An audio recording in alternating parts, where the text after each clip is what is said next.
The world has figured out many ways to go from 5,000 ideas to 5.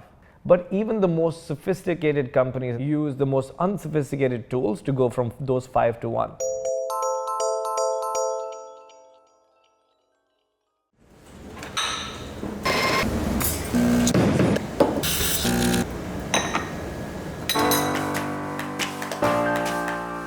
The naivety of youth is you feel that this is it, this is the happy ending right here. But it was just the beginning.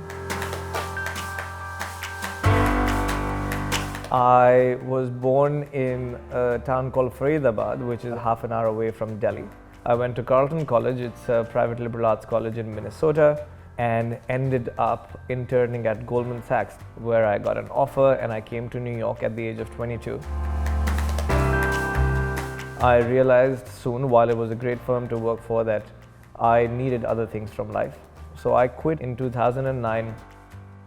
I left. I had an agreement with Goldman that I'll stay for 90 days. That meant, because of my visa situation, etc., that I had 90 days to find a job. And if I didn't, I would have to go back to India, a place that I hadn't lived for a long time. I met friends of friends, college alums, their friends. I used to meet about 2 to 3 people a day, and so it was difficult. I found a job on the 89th day of the 90-day period. I started working for an innovation strategy consulting firm, and that was my first step. This gentleman who was a Carleton alum introduced me to the chairman of Neuro-Insight, which was not yet in America. It was an Australian company. And the chairman actually was pretty amused at the idea that someone was recommending a 25-year-old kid to be a CEO with no experience. And at the end of a 2-hour meeting, he shook my hand and said, "Well, you are my CEO. I can see why people said the things that they said about you." Neuro-Insight is a neuromarketing company. We own a patented technology that allows us to see how your brain reacts to any kind of marketing stimulus. Welcome to Neuro-Insight, welcome to our offices. We're actually going to be measuring the electrical activity on the surface of your brain to get a sense of what you like, dislike, and pay attention to in real time. People don't even know how and why they make decisions the way they do, because the past 100 years of neuroscience will tell you that most of the decision making takes place in the subconscious.